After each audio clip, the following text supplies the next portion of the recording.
Bonjour, c'est Cyril Domoro, ex-international ivoirien. Suivez Samedi Sport sur Canal 2 International. Mesdames et messieurs, bonsoir. Bienvenue sur le meilleur du sport sur les antennes de Canal 2 International. Ce soir, dans le cadre de partenariat avec l'équipementier Garmin, nous allons vous offrir une enquête exclusive. Voici le sommaire. Au lendemain des huitièmes de finale de la Ligue des Champions 2014-2015, vous aurez un regard et analyse de vos spécialistes concernant ce sujet. Ensuite, focus local sur le partenariat de la Ligue avec l'équipementier Garmin avec des révélations fracassantes. Le phénomène Paul Pogba attise actuellement toutes les convoitises. Vous découvrirez la trajectoire et les raisons du succès de la nouvelle perle du football mondial. Et nous sortirons de cette édition avec le cas Michael Jordan qui entre dans le cercle des milliardaires américains selon le magazine Forbes. Samedi Sport, ce jeudi, une fois de plus, sera certainement sport.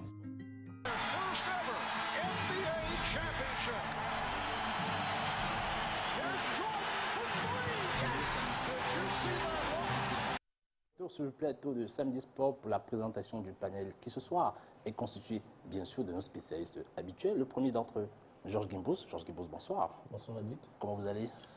Légèrement convalescent, mais ça va. Très bien, très bien. À ses côtés, Serge Bosson. Serge Bosson, bonsoir. Bonsoir Ali. Bienvenue sur le plateau de Samedi Sport. Merci.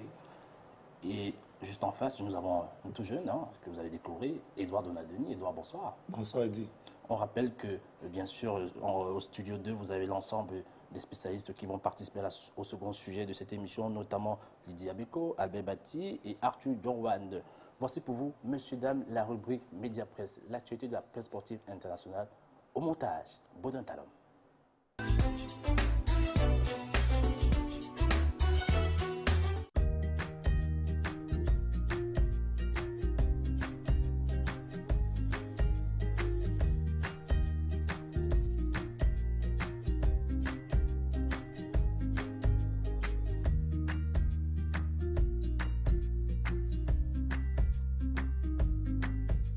Cook meat properly.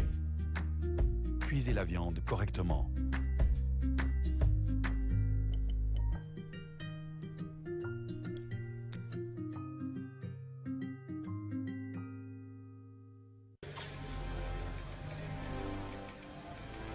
Bonjour.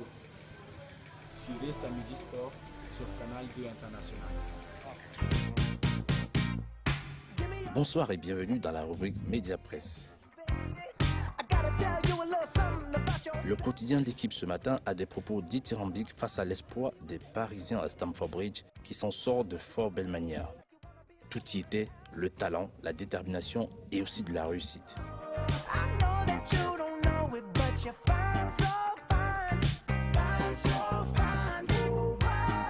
L'hebdomadaire France Football revient sur la décision de la FIFA de faire disputer le Mondial 2022 en hiver, qui provoque une grande fracture entre la FIFA et les grandes ligues européennes.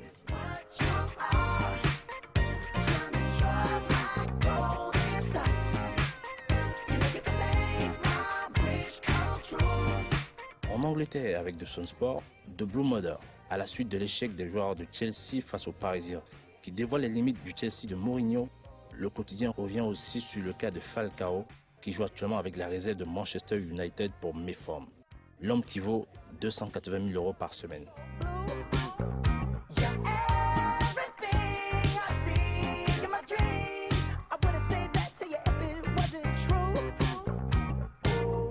Du côté du quotidien portugais El Record, la rencontre Benfica face à Braga semble déjà provoquer une véritable folie des supporters.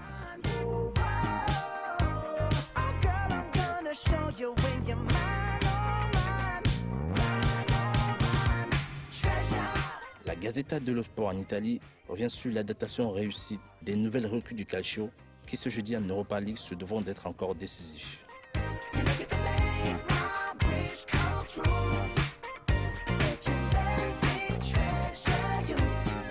Marca en Espagne titre à la suite du résultat désastreux du Real face à Schalke, ni una más, soit plus un de plus. Et en cas de défaite face au Barça lors du Classico, Ancelotti risque de perdre son poste.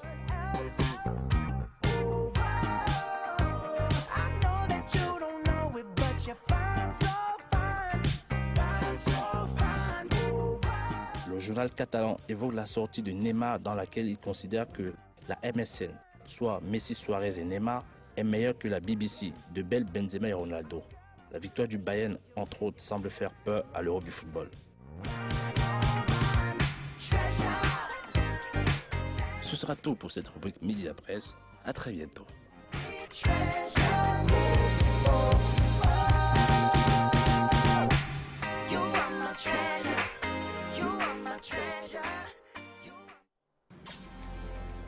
Bonjour, c'est Brahma Traoré, international guinéen. Suivez Samedi Sport sur les antennes de Canal 2 International. C'est reparti pour les aventures folles de Samedi Sport. On va justement évoquer la liste des lions qui a été communiquée hier, que vous allez avoir bien sûr, avec quelques surprises. Notamment, on constate qu'il y a énormément de joueurs qui reviennent, c'est-à-dire que pratiquement tout le groupe de joueurs qui était pendant cette compétition, des nouveautés telles que Banana Yaya du Platanias en Grèce, également Moussa Bana de Coton Sport de Garoua. En attaque, on observe aussi la présence, le retour des joueurs tels que Kweke, J. Clinton et Tundi Frank. Et un cas particulier sur lequel on va aussi revenir avec nos spécialistes, Oyongo Bitola. Les nouveaux de la liste sont Didani du Sporting Riod.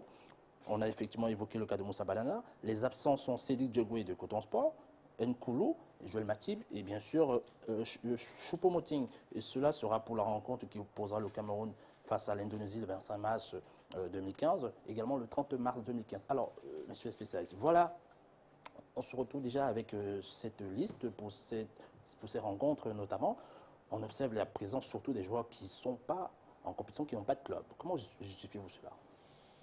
Mais c'est très difficile à expliquer. Le cas Oyongo Bitolo qui est dans un bras de fer depuis la fin de la CAN avec la Major League Soccer parce qu'il conteste les conditions dans lesquelles il a été transféré vers son nouveau club canadien. Donc, je crois que ce n'est que la semaine dernière qu'il s'est décidé à se rendre au Canada pour discuter des conditions de son contrat. Donc, logiquement, on peut se demander sur la base de quoi il a été convoqué, vu que ça fait depuis la fin de la CAN. Il n'a pas suivi un vrai entraînement, encore moins disputé la moindre rencontre. Donc, bon, on se pose des questions maintenant. Le sélectionneur, il assume ses choix en cas de victoire et de défaite. Donc, il a fait les choix qu'il a fait et voilà, il assumera en cas de si ça se passe bien ou si ça se passe mal. Alors, à vous, Serge Bossom, éventuellement, toujours autour de cette liste, on constate un joueur comme Moussa Bana du Coton Sport. Je rappelle d'ailleurs que le manager général de Coton Sport, Didier Darossa, sur les antennes de Radio Sport Info ce matin, révélait que le joueur est blessé. On ne comprend donc pas la démarche de le convoquer. Moi, je pense qu'en réalité, cette liste reflète un peu la suite dans le comportement de notre coach national après la CAN. Je pense qu'il est toujours dans sa logique de faire confiance à ses hommes, malgré les blessures telles qu'on les signale de plusieurs joueurs. Parce que je crois qu'il me souvient déjà, pendant la CAN, on évoquait déjà le cas de certains joueurs blessés. Toutefois, le coach allait vraiment têtu. Je dis qu'il a une logique qu'on ne comprend pas. À la décharge justement de ce coach, j'ai juste envie de rappeler que il a officiellement, autant pour moi, fait savoir qu'il ne se reconnaît pas à travers cette liste. C'est-à-dire qu'une fois de plus, on aurait tronqué la liste. Alors, une réaction par rapport encore à cette nouvelle. C'est encore plus dommage parce que bien que je ne pense pas qu'il y a des éléments officiels par rapport à ça, peut-être oui, c'est des officieux, sources bien sûr. officielles. C'est encore dommage parce qu'en réalité, on s'est toujours dit, est-ce qu'il maîtrise? Bon, quand ça se passe bien pendant les éliminatoires, on a cru avoir un très grand coach. Mais par la suite, tout ce qu'on a, c'est évidemment, il n'a pas convoqué un tel, il n'a pas convoqué... Mais ce n'est pas un cas isolé tout de même. Est-ce que le contexte peut permettre à un sélectionneur de pouvoir, dans notre pays, évoluer dans les conditions, entre guillemets, normales? Je pense qu'en réalité, il doit prendre ses responsabilités. Je dis que c'est lui le coach de l'équipe. Il fait savoir qu'il les a prises, mais malheureusement, on a tronqué la liste des joueurs. Là, c'est un cas grave. C'est un désaveu. J'ai aussi suivi des informations sur lesquelles ce n'est pas lui qui signe la liste. Et si on vous dit qu'il n'en est malheureusement pas à son coup d'essai, victime de cela? Ce serait grave. Et ce serait en fait la logique dans laquelle se trouve notre football depuis bien longtemps, qui est bien dommage. On croyait être sorti de l'auberge avec le comité de normalisation, mais on se retrouve toujours dans les mêmes tactiques et les mêmes comportements qui n'ont rien à voir avec l'éthique sportive. Très bien, Serge. Alors, avec vous, Edouard, sur le cas d'Idani, qui fait partie des nouveaux de la liste, une analyse par rapport à l'arrivée de ces jeunes joueurs, également Moussa Bana, qui ne sera pas là, bien sûr, Banana Yaya, l'ancien joueur de Coton Sport, qui est aujourd'hui du côté de la Grèce. Je pense vraiment que par rapport à la présence de Di Daniel, c'est mérité parce que la dernière compétition nous avons joué avec les Loé de Sassouna et ils jouent en Segunda. Et on a donné de la chance à beaucoup de jeunes joueurs, beaucoup de jeunes joueurs. Clinton J, il était méconnu du grand public avant les éliminatoires. Il est venu, premier match, premier but face à la RDC. Le match suivant face à la Côte d'Ivoire, rien à redire. Donc je trouve que c'est un très bon jeune joueur. Il n'a que 19 ans. Il joue tous les matchs pratiquement avec son équipe de Sporting Riron. Et je pense qu'il va beaucoup nous apporter car nous avons beaucoup de problèmes sur le plan offensif. Et la CAN nous a démontré beaucoup de choses.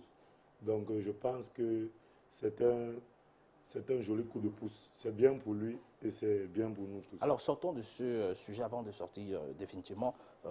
Intéressons-nous au cas de J. Clinton qui était mis à mal dans cette compétition, notamment la CAN. Vous pensez que cette fois-ci, notamment Georges Guimboussi pourra reprendre le flambeau? Mais espérons-le pour lui et pour notre équipe. Maintenant, il est toujours compliqué d'apprécier lorsqu'on se retrouve nous les téléspectateurs, devant un match. Il est très compliqué d'apprécier parce que nous ne sommes pas là en semaine pendant les entraînements. Donc c'est pour ça qu'on doit toujours faire confiance au sélectionneur. Pendant la dernière CAN, le sélectionneur arguait que M. Clinton n'était pas dans sa meilleure forme du moment, donc c'est pour ça qu'il ne le faisait pas jouer. Quelques semaines plus tard, on l'a vu sur les pelouses de la Ligue première division française. Ouais, la Ligue 1. La Ligue 1, il se débrouillait pas mal. Sur les récents matchs, il n'a pas eu un gros temps de jeu, il faut l'avouer. Donc il revient dans les Lions. Ça montre quand même qu'il n'y a pas un problème d'E. Clinton. C'est-à-dire que le sélectionneur, voilà, il estime que c'est un jeune joueur, il comptait sur lui. Mais ne pensons pas non plus que parce qu'on a un jeune joueur prometteur, chaque fois qu'il vient dans les Lions, le sélectionneur doit forcément le faire jouer en titulaire. Maintenant, le sélectionneur il fait ses choix. Si c'est avec Ndiaye, c'est parfait. Si c'est sans lui, il faudra qu'il respecte les choix. Justement, en parlant de compétition, on va s'intéresser au premier sujet de cette édition, autour de l'analyse des résultats des huitièmes de finale de la Ligue des Champions. Il y a eu beaucoup de surprises. Il y a également eu, en parlant de surprises avec vous, les spécialistes, le cas de Schalke, qui s'est imposé tout de même du côté du Real Madrid. C'est vrai qu'aujourd'hui, Ancelotti est dans une position, il est assez mis à mal, notamment par le président Pérez, Serge. Oui, et c'est un peu dommage parce qu'en réalité, je crois qu'on dit, ça s'est prouvé, que les grands clubs en fait sont en forme à partir de février-mars. Et ça tombe un peu mal pour le Real en ce moment, qui a fait une première partie de saison très bonne et qui est en train de véritablement perdre du pied.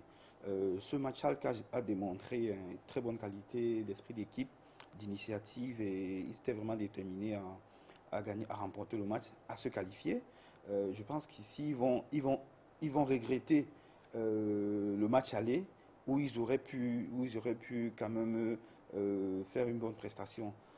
Il faut reconnaître qu'ici, le Real se sauve par le génie de Ronaldo, c'est-à-dire 2 ou 3 stars. Mais collectivement, c'est pas bon. Un mot sur la performance du Camerounais Joël Matip. Joël Matip a été, pour ma part, un peu décevant. En dents de scie. Oui, véritablement, en dents de scie, il a été mis en difficulté par la vitesse et la capacité d'anticipation de Ronaldo. Notamment sur 2 buts, il est coupable, il a manqué un peu de points au niveau de marquage. Et ça, son équipe a dû payer très cher par rapport, parce qu'ils ont encaissé 2 buts à la suite des erreurs de marquage qui auraient peut-être pu éviter, Matip aurait pu éviter que Ronaldo ne se trouve dans des situations aussi à l'aise dans la surface de réparation. Alors, un mot sur la performance de Ronaldo. Très honnêtement, Schalke ne se qualifie pas mardi soir parce qu'ils n'ont pas cru. Ils n'ont pas cru qu'ils pouvaient venir battre le Real à Bernabeu. Ils sont juste venus jouer, ils ont fait le voyage. Et au bout de 70 minutes, ils se rendent compte qu'ils sont à 3 buts partout. Le Real n'est pas aussi souverain qu'ils l'ont montré tout au début de l'année, tout au long de l'année 2014. Et aujourd'hui, ils n'auront que des regrets. Ils n'auront que des regrets parce que nous voyons quand Huntelaar marque à la 84e minute, Schalke a 2 opportunités de se propulser en quart de finale. Et nous aurions un grand Iker Casillas, le Real n'en serait pas là. Alors, Georges Guimbouz, par rapport à cette rencontre, toujours Schalke, Real Madrid qui est opposé en huitième de finale de la Ligue des Champions. Très beau match, vraiment très agréable à voir, spectaculaire. Et comme le disait Edouard Donadoni. Schalke a tardé à croire quand même en ce match. Et lorsqu'ils se sont rendus compte, il était malheureusement un peu tard. Je me permets quand même d'attirer l'attention sur la méforme actuelle du Real Madrid. Et en analysant, on se rend compte qu'il y a eu une cassure au mois de décembre. Et ça pose un problème au niveau des calendriers de la FIFA qui... quand on prend un club, ils étaient sur une très bonne lancée première moitié du championnat. Oui. Ils sont allés faire une Coupe du Monde des clubs au Maroc, qui à mon avis à ce moment de la saison... Vous pensez qu'ils sont en bout de souffle, c'est aussi ça? Ils sont pas en bout de soupe, il y a eu une cassure. Depuis qu'ils sont revenus en janvier, c'est plus la même équipe. Il s'est passé que dans leur esprit, ils avaient gagné le championnat en décembre, dans leur tête. Ouais. Ils avaient gagné le championnat en décembre, ce d'autant plus qu'ils sont allés au Maroc. C'était des vacances, pendant que les autres clubs jouaient, ils étaient en vacances, à rencontrer des clubs qui n'étaient pas au même niveau qu'eux. Ils ont gagné très facilement cette Coupe du Monde des clubs. Ils se sont vus tout beaux. Le championnat, il commence en février à la fin de mi-hiver. C'est là que les vraies choses commencent avec la seconde phase de la Ligue des Champions, les dernières lignes droites des championnats. Mais sauf que le Real, déjà, ils étaient plus ou moins en vacances dans leur tête et ils se sont fait surprendre physiquement et maintenant ça se ressent. Alors que dit donc du parti d'assaut qui a opposé le Paris Saint-Germain face à Chelsea, notamment du côté de Stamford Bridge. Hein. Alors, avec vous, décidément, comment vous l'avez vécu, Serge Bossan? Bon, en tant que Marseillais, c'est vrai que c'est bravo, merci vraiment difficile pour moi merci d'en profiter pour en filer d'apprécier. Mais je pense qu'il faut reconnaître ici la belle prestation de Paris.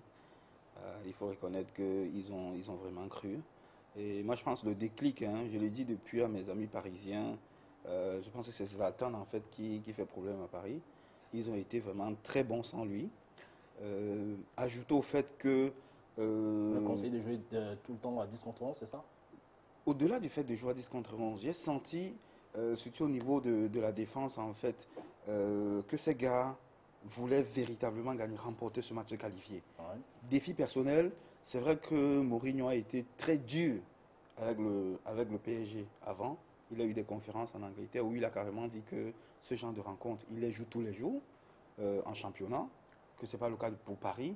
Je pense que là également, au niveau de sa communication, ça a plutôt boosté les joueurs de Paris qui, à la fin, il suffit d'écouter l'interview de David Luiz. Alors, que direz-vous du schéma tactique, du choix tactique de éventuellement Laurent Blanc pour cette rencontre qui a quand même s'est permis de sortir un joueur comme Matuidi pour faire entrer Rabiot et Lavezzi, etc.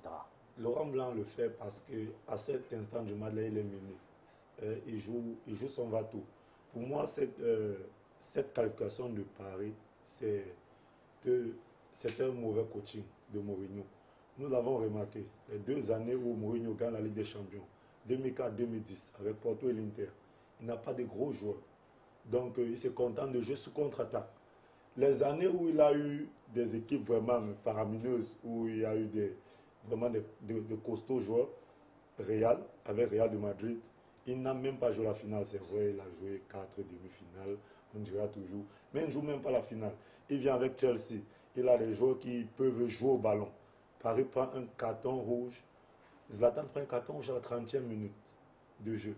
Chelsea a 60 minutes pour se qualifier, parce que il n'y a pas 2 personnes qui pouvaient pronostiquer une victoire de Paris, une qualification de Paris hier, surtout dans ces conditions-là. Mais tellement ils sont habitués à défendre, ils ne savaient pas s'ils allaient garder le ballon ou s'ils allaient le donner aux Parisiens. Et forcément, ils vont mettre les Parisiens en confiance. Alors, très bien. Alors, Georges Guimbouz, avec ce cas-là, autour du duel, Laurent Blanc et Mourinho, on se rend compte que Laurent Blanc a été vainqueur pour une fois de ce duel. Oui, surtout dans l'attitude. Contrairement à l'année dernière où on le trouvait très effacé, Ouais. il n'était pas présent sur le bord du terrain et ce genre de choses, ça se ressent même sur les joueurs. Hier, il était déterminé, ça se sentait qu'il pouvait faire un coup et il a cru jusqu'au bout. Il est resté très discret, très courtois et très humble pendant les conférences de presse. Maintenant, je me permets quand même d'apporter un petit bémol. C'est vrai, une fois qu'une équipe a gagné, c'est très facile d'oublier. Mais dans le contenu du match, l'exploit de Paris, c'est d'avoir fait jeu égal dans la possession de balle, par exemple avec Chelsea en étant à 10 contre 11. Mais est-ce que Paris s'est procuré 10 occasions dans le match pour qu'on puisse croire qu'ils ont dominé Chelsea? Je ne pense pas. Ils ont eu des occasions franches, c'est vrai, mais ils n'ont pas eu tant d'occasions que ça. Ils marquent sur 2 coups de pied arrêtés.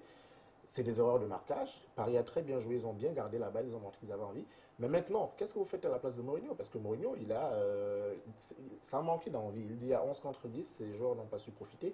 Mais lorsque vous êtes en situation à 0-0, vous êtes qualifié, vous êtes à 11 contre 10. Vous avez en face de vous une équipe comme le Paris Saint-Germain qui joue fortement sur contre-attaque avec des joueurs très rapides. Qu'est-ce que vous faites?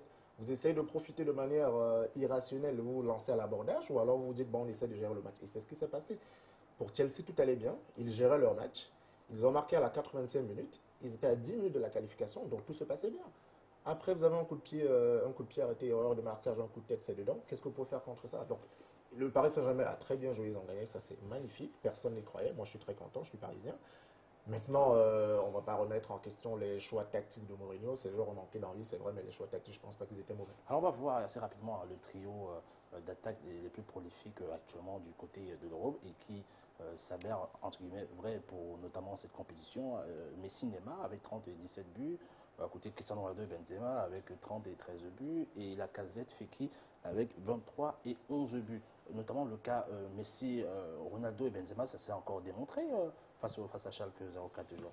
Bien sûr, la BBC, c'est vrai que le deuxième B de la BBC, c'est un peu en dedans en ce moment, notamment Gareth Bale, mais Benzema, on va dire, égal à lui-même, même si, bon, sur le match d'avant-hier, ils n'ont pas fait un très très gros match, mais c'est ça les grands joueurs. Le grand joueur, c'est en 5 minutes savoir être décisif, et voilà, donc ils sont restés égal à eux-mêmes. Justement, ces clubs avec le beau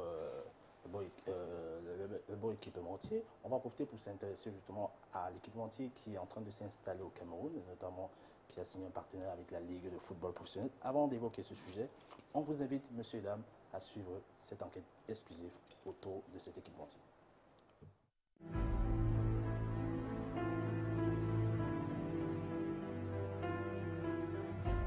À la suite du communiqué de presse de la Ligue de football professionnel du Cameroun, informant la presse d'un partenariat entre la Ligue et l'équipementier italien Garman, nous prenons l'avis du manager de Coton Sport.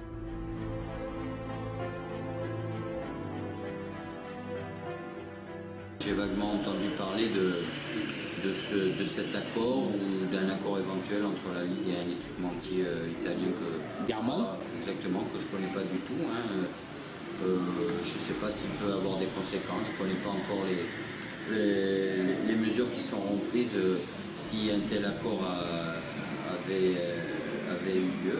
Je crois que pour l'instant, nous, cette année, Real nous accompagne depuis pas mal d'années. En tout cas, on devrait continuer avec eux. Le vendredi 6 mars, la Ligue officialise son partenariat avec Garman. Au devant de la scène, on y trouve le général Semengue, Roger Mila, Joseph Orona et Luigi Stroppa, le DC de Garman. Nous décidons de nous intéresser de plus près à cet équipementier. Sur Google, nous recherchons des équipementiers sportifs italiens.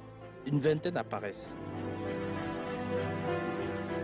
mais sans trace de Garman. Nous nous servons de Google Maps. On retrouve sur la cartographie Garman, situé à Breccia, dans la région de Lombardie, avec une image de son siège. Sur le lien Garman, on retrouve le site de l'équipementier et ses différents partenaires. On observe que Garman est partenaire avec des clubs de 3e et 4e division en Italie et aux États-Unis. Cependant, plus bas, un partenariat avec la LFPC et avec les forces et armées et polices du Cameroun attire notre attention. Nous nous interrogeons donc, quel est le lien entre Garman, la Ligue et les forces armées et polices du Cameroun? Face à tout cela, nous décidons de nous intéresser de fait à l'ancien partenariat de la Ligue avec MTN et la FECAFOOT. Pour cela, nous obtenons l'exclusivité d'un entretien accordé par un homme qui est au cœur de ce contrat, qui nous fait des révélations fracassantes sur le dossier. 280 millions pour les clubs de la Ligue 1 et 154 millions pour les clubs de l'élite. Ça, c'était les subventions directes qu'on donnait aux clubs. Maintenant, en Coupe du Cameroun, soutien aux autres compétitions, il y avait 100 millions que MTN remettait au club. Et maintenant, le football jeune, il y avait dans cette convention, qu'est-ce que je vais dire, une attention particulière pour le développement du football jeune. On se retrouve à peu près dans près de 400 millions que MTN a mis pour le football jeune. Et maintenant, au niveau des équipements, je veux juste arriver au niveau du total.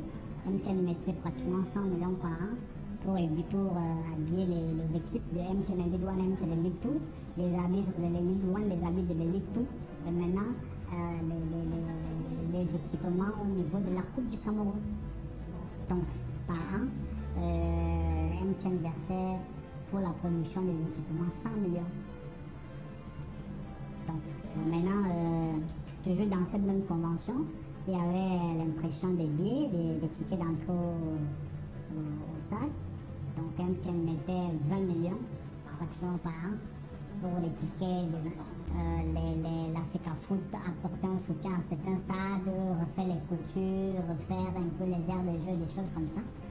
Maintenant, à côté de ces infrastructures-là, il y a le projet de construction des stades, notamment le stade de Bouddha, le stade de Guiguer et celui de Ngoumou, où MTN mettait 350 millions pour la construction d'un stade moderne. Oui, qui n'a rien à voir avec les 700 millions. Donc, MTN donnait par an 1 milliard au football camerounais.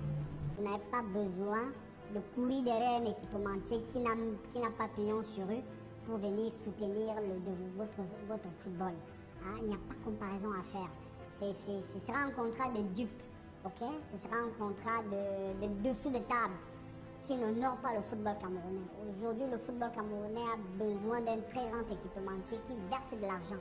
Je pense que la plateforme qui est mise en place entre l'Africa Foot et le sponsor de Lions Indomptables devait profiter au club camerounais et on devait arriver à ce niveau-là. L'on se procure une copie de ce contrat avec les différents signataires. Le 30 décembre 2011, qui était le général Semengue, Iya Mohamed et Karl Toriola, le DG actuel d'MTN. Notre comptable nous justifie les montants alloués à chaque budget, soit un total de 700 millions par an, sans les subventions hautes pour l'année 2011-2012, et étalé sur 8 ans. On atteint donc le montant fou de plus de 7 milliards de francs CFA. Et ainsi donc, face au cahier de charges de la Ligue qui n'était quasi jamais respecté, MTN décide de suspendre le contrat. Une autre source interne nous informe que Karl Toriola aurait eu vent de cette rumeur accentuée de rétrocommission au sein de l'ex-service marketing de la compagnie de téléphonie. Et tout cela aurait constitué des raisons supplémentaires de suspendre le partenariat.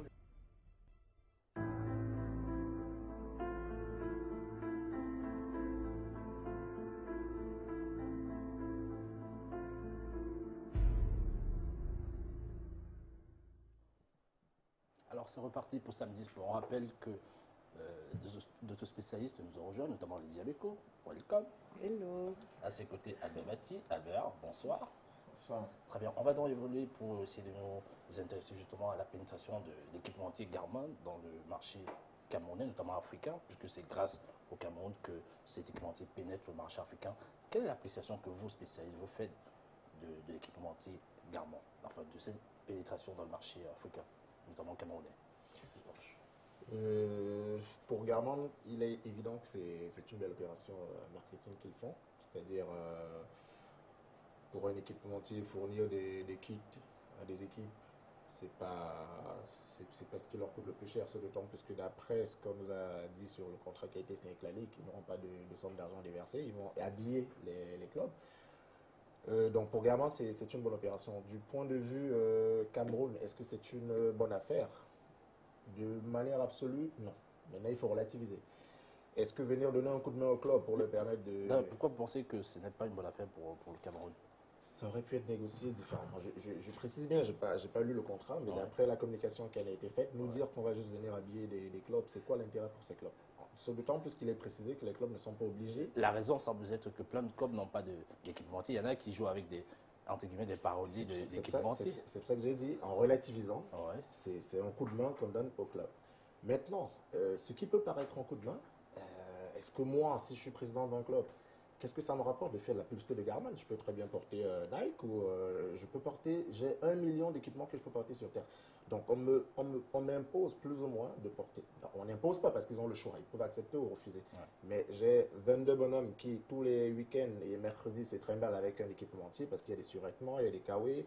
Dans les hôtels, ils vont se trimballer. Ils vont faire de la publicité pour un équipementier, mais ça ne leur rapporte rien du tout. sinon ce que les joueurs auront sur eux. Donc c'est pour ça que je dis de manière absolue, c'est pas forcément un bon deal, mais en relativisant, les clubs peuvent y trouver un intérêt. Mais je pense que ça aurait pu être négocié différemment. Alors, quel peut être, Didier Beko, l'intérêt de ces fameux clubs, s'il en existe, bien sûr? Mais l'intérêt de ces fameux clubs, effectivement, c'est juste qu'on va les vêtir. C'est-à-dire que, effectivement, il y a des clubs comme Union de Douala, comme Unisport de Bafan, comme Coton Sport de Garoua, qui ont des équipementiers et qui ont la chance de pouvoir, comment dire, se vêtir correctement. Et il y a d'autres clubs qui ont beaucoup de mal et qui jouent encore avec les équipements qui étaient donnés par MTN, avec le MTN barré sur la poitrine. Ouais. Et excusez-moi, mais c'est lamentable, quoi. Et donc, du coup, il y a une différence entre les clubs nantis ou ceux qui se débrouillent bien et les autres. Et là, ça va peut-être déjà, premièrement, mettre tout le monde au même diapason, faire que les joueurs se sentent quand même relativement mieux et beaucoup plus présentables, rehausser même la qualité du championnat, parce que c'est important. En gros, vous donnez du sens à ce partenariat. Mais en fait, c'est pas ça, c'est qu'on préfère un 10% de quelque chose qu'un 100% de rien du tout. Ah, okay, on est quand même il y a d'énormes difficultés. Ça me rappelle un peu le cas de Canal 2 qui a donc signé pour les droits de retransmission de notre championnat et où il y a toute une polémique parce que c'était 12 millions. Mais la vérité, c'est qu'il y avait qui avant? Et que s'il n'y a pas de retransmission dans les médias, comment voulez-vous que ces clubs-là puissent avoir des sponsors? Donc moi, je vois tout ça lié, c'est-à-dire qu'ils sont correctement vêtus, ils ont ce qu'il faut pour, on va dire, présenter bien. Ensuite, on a des télévisions qui viennent pour retransmettre le match. Ça va attirer les sponsors. Alors, voilà. Albert Battier qui affiche un Gogona, peut-être, qui va nous expliquer pourquoi. Albert? Oui, bonsoir. En fait, j'ai écouté. Lydie, elle va se fâcher parce que je suis totalement pas d'accord. Alors, déjà, il faut savoir une chose. On parle de management sportif au Cameroun. Donc, de toute façon, c'est une grosse connerie. Voilà, faut qu'on soit clair. 10% de quelque chose, si on les fout à la poubelle, c'est 10% de rien. Okay, 10% fois 0, ça fait 0. Donc, de toute façon, c'est totalement aléatoire. C'est quoi le vrai problème, en fait? On va prendre un point technique parce que j'ai fait faire des enquêtes d'opinion. En fait, okay. Donc, qu'est-ce qu'on nous dit? On nous dit le taux de pénétration de la marque Garman. Garman vient de signer avec la Ligue du Cameroun. Ouais. Et si tu veux, le taux de pénétration en général sur la marque, il est de 0%. Ouais. Okay, donc ça, c'est très significatif. Taux d'implication de la marque dans d'autres domaines, il est de 0%. Okay, taux de reconnaissance de la marque du grand public, il est de 0%. Donc si tu veux, on a fait une enquête d'opinion. Sur combien de personnes, l'échantillon? L'échantillon, c'est un panel de 1016 personnes. Et si tu veux, de toutes catégories confondues, et à un moment donné, peu importe de toute façon le nombre de personnes qu'on prend, c'est à un moment donné, si tu veux, on est à 0%. Donc même si on était à 5, voire 10%, c'est une folie. Mais je vais te dire quelque chose, limite le problème, il n'est pas tant là. Le problème aujourd'hui, vous parlez du football, je vais revenir encore sur des choses dont j'ai déjà parlé, je me suis répété, on est en 2015. Et en 2015, il y a quelque chose qu'il va falloir se mettre dans la tête, c'est que le sport, il a complètement changé. D'accord? C'est une folie. Le Cameroun, il a les yeux plus gros que le ventre. C'est-à-dire qu'aujourd'hui, vous voulez faire un championnat avec 18 clubs, vous n'en avez pas les moyens, ok? Et vous n'êtes pas capable de faire vivre ce championnat. Il faut complètement être chiffonné. Moi, je vais te dire, parce qu'il ne s'agit pas juste de critiquer, il faut aussi donner des solutions. Une des premières solutions, tu ramènes le championnat à 10, ok? Ensuite, tu vas écourter, c'est-à-dire que tu vas raccourcir la période de jeu sur l'année. Tu vas ramener ça à 6 mois. Ta Ligue 2, tu vas faire pareil. Tu vas faire une Ligue 3 qui va ressembler aujourd'hui à ce qu'on a en Ligue 1. Ok? Tu vas faire quoi? Rien que par ça, tu as un système de levier qui va automatiquement te renforcer ta Ligue 1. Ensuite, tu vas faire quoi? Tu vas faire une implication des sponsors parce que de toute façon, tu vas jouer sur différents tableaux. Tu vas définir une stratégie qui va être financière, qui va être commerciale et qui va être d'un point de vue de communication. Alors financière, c'est quoi? Tu vas relever les primes de match, tu vas renforcer les moyens dans différents domaines. Tu peux te le permettre, pourquoi? Parce que tu disposes de beaucoup moins de clubs. Ok? C'est juste une petite partie. Là, je t'explique juste 2-3 petits points. D'un point de vue commercial, parce qu'on parle des sponsors, là, on parle surtout avec l'équipementier aussi. L'équipementier, mais l'équipementier, on nous dit d'habiller des gens. On s'en fout d'habiller des gens. Tu habilles les gens pour quoi faire dans le foot? Tu habilles les gens pour que tes vêtements ils se vendent. Il y a un moment donné, il faut arrêter d'habiller les gens. Le football au Cameroun, j'ai vu des gens jouer pieds nus. Et d'ailleurs, quand tu voyages, l'Afrique, elle est reconnue pour ça. Donc arrêtez de me faire chier avec vos histoires de s'habiller et je veux des chaussures de foot. Parlons clair et net, ce n'est pas le problème. Aujourd'hui, on veut une Ligue 1 qui soit reconnue, et si elle pouvait être reconnue de façon internationale, ce serait bien. Donc pour ça, il va falloir communiquer. Et d'ailleurs, il va falloir faire appel à des vrais communicants. Parce qu'à un moment donné, tous ceux qui veulent la ramener, et puis voilà, tu vois, il faudrait faire ça, ça, ça, bon, ça n'a pas marché. Ok? Garman, c'est quoi? Je te le dis encore une fois, excuse-moi Lydie, l'enquête d'opinion nous dit que Garman, c'est totalement zéro. Puis on vient de voir un sujet, c'est ce qu'ils nous disent aussi. Ok? Donc, tu as des façons d'intéresser le public, de remplir les stades. Ok? Tu peux aujourd'hui intéresser le public. Que MTN proposait à l'époque, bien sûr. Mais MTN en plus, c'est très simple. Aujourd'hui, on a tous un portable. Tu vas là dans différents stades, on envoie le meilleur but, on récompense la personne qui va nous envoyer le meilleur but, la meilleure action. Très Il y a bien, beaucoup de choses. très bien. pour un Avant communicant. que, parce qu'il y a des réactions sur le plateau, notamment celle de Lydie qui a été interpellée. Mais on va d'abord prendre l'avis de Serge Bossa. Oui, en fait, moi, je voulais juste rebondir sur certains éléments. En fait, on ne fait pas d'enquête d'opinion quand on lance une marque. Je veux dire, c'est normal que ce soit 0% de lancement. Non, non, du tout. C'est normal que ce soit 0. C'est-à-dire que si vous signez une convention avec Garman, c'est clair que le gars qui va à l'Omnisport n'est pas au courant qu'il n'y a pas encore le temps. Il faut laisser le temps. C'est-à-dire qu'on va n'importe où, en fait. Non, non, pas du tout. J'ai 10 ans de marketing, je sais de quoi je parle. Je veux dire, tu ne fais pas de lancement, tu ne fais pas d'enquête d'opinion quand tu lances un produit. Ah bon? Jamais. Jamais. On ne fait pas d'études de Sur marché le produit. quand on lance une affaire. Ça, c'est différent. Ça, c'est différent. Je vous en prie, Albert. Je vous en prie, Albert. Albert Baptiste, je vous en prie. On parle de deux choses différentes. C'est deux choses totalement différentes. C'est-à-dire que si vous allez dans la rue et vous posez la question aux gens, est-ce que vous connaissez la marque Garman? Spontanément, les gens vont vous dire non. Et c'est normal. Ils ont signé il y a 2 ou 3 jours. Pourquoi c'est normal? La raison, c'est qu'ils s'implantent. Vous parlez de pénétration. Vous ne pouvez pas pas. parler de pénétration de marché alors que vous commencez aujourd'hui. Et donc, on ne va pas filer la Ligue 1 à un sponsor qui est méconnu de personne, dont on ne connaît pas la puissance de frappe. Mais qu'est-ce que c'est que ça? Je voulais juste relever le point. Qu'est-ce que c'est que Maintenant, ça? ce que je trouve en fait, quand on disait que c'est une opportunité pour Garman, et peut-être pas pour le Cameroun, mais en réalité, il faut savoir où est-ce qu'on est. Parce que je dis, est-ce que le Cameroun est aujourd'hui, je ne sais pas, l'un des championnats, un championnat local qui est attractif qui va attirer des équipementiers? J'ai dit non. Mais est-ce que ça justifie la présence d'un équipementier quelconque parce qu'il n'est pas attractif? Un équipementier quelconque, pour moi, ce n'est pas le plus important. Mettons-nous à la place d'un président de club. Hein? Habiller ses joueurs, c'est quel coût dans son compte de résultat? Ça coûte combien? Si ça coûte 40 millions ou 50 millions l'année, si tu les as en équipement et que tu ne les dépenses pas, c'est du budget que tu peux allouer au salaire, c'est du budget que tu peux allouer à la structure du club. Parce qu'on dit toujours que quand quelqu'un vient pour faire un sponsoring, il doit donner de l'argent. L'enquête a montré, MTN a donné combien? Oui, des montants conséquents. Le championnat a plongé. Maintenant, pourquoi tu as des gens incompétents qui s'occupent de ça? Là, je suis d'accord. Et puis par rapport aux téléspectateurs, quand je t'entends dire il faut voir ce que l'on est, non. Attends, non. Il faut avoir une vision d'avenir et il faut voir ce qu'on peut devenir. Je suis faut d'accord. pas que tu les désespères, ces gens-là. Non, du tout. Je ne suis pas en train de les désespérer. Il faut les ramener dans les stades. Il faut leur donner l'envie. Ce qu'il faut faire, je suis d'accord. Serge, je t'en prie. Je suis là-dessus. Oui, Serge, je t'en prie. Ce qu'il faut faire, effectivement, je suis d'accord avec le point qu'il faut donner l'envie. Mais quand tu donnes l'envie, il faut que ces gars soient habillés d'abord. Moi, aujourd'hui, quand tu regardes. qu'un gars soit habillé, il joue bien, il va se faire remarquer. Non, Albert, je vous en prie. Le football africain, j'en vois tous les jours, tous les dimanches. On n'a même pas de stade. Est-ce que vous êtes déjà allé au stade ici au Cameroun? J'ai joué au stade Omnisport. Et j'ai joué avec des chaussures. De Ligue 1 camerounaise entre deux clubs. Oui, j'en ai regardé. Avant de prendre les réactions d'Albert, de Lydie et de Serge Bousson, on va prendre celle de Georges Libou, si je vous en prie. Personnellement, déjà, je trouve qu'on s'est légèrement éloigné du sujet. On a un contrat sur la table, Garman League. Donc, on est en train d'analyser ce contrat. On voit est-ce que c'est une belle affaire, est-ce que c'est une opportunité pour le championnat camerounais.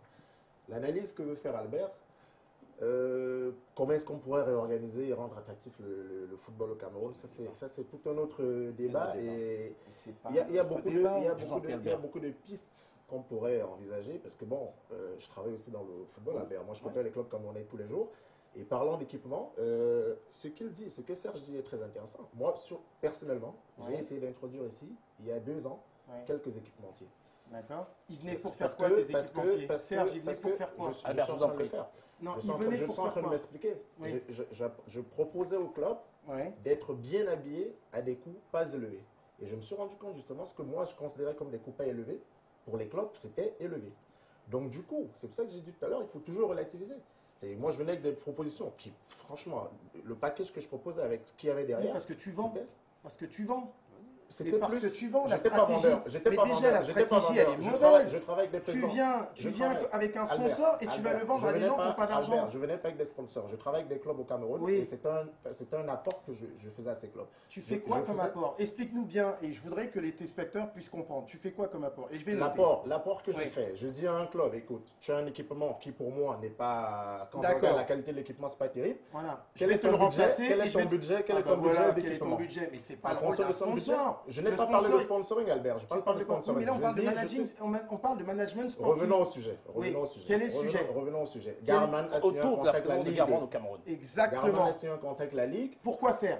pour habiller les clubs. D'accord. Et ce Quel qu'on est en train- intérêt? Mais ce qu'on est en train Quel d'expliquer, intérêt? c'est qu'il y a des présidents de clubs qui n'ont pas les moyens d'acheter des équipements. Exactement. Donc Quel il y a un intérêt? intérêt pour le président de club, parce que comme il le disait, plutôt que de Oui, dépenser quel cette pauvre... intérêt? Même ce président. Mais il fait de club- l'économie, Non, Albert. aujourd'hui, quand tu fais du foot, va parler aux joueurs professionnels. Ce n'est pas de ça qu'on Qu'est-ce qu'ils parle. veulent? Qu'est-ce qu'ils Mais veulent? c'est pas de ça Mais qu'on c'est parle, de encore. ça qu'on devrait parler. On parle de management sportif. Ce n'est pas ça le Très bien, Albert, Ça, merci. c'est- Ça, ça, c'est c'est- débat, il est ça, là. c'est un bon C'est sujet le pour débat. toi. Mais effectivement, ce qu'Albert dit, On pourra en débattre 2 heures. Moi, je pourrais vous expliquer. effectivement, Moi, je trouve- mais il y a c'est des pour ça qu'il est stratégies- important. Il y a des stratégies pour ramener. Il a parlé tout à l'heure de ramener les clubs à 10. C'est pas seulement ça le problème, Albert. Alors c'est quoi? Moi, j'ai travaillé là-dessus. Donc, Dis-moi. je dis, c'est pas le débat ce soir. Si Edith veut Non, qu'on ait un surtout sujet pas. là-dessus, Non, on surtout va en pas. parler. Mais Albert, c'est pas le sujet ce Albert, soir. Albert, eh ben, je vous en prie, Georges également et Serge.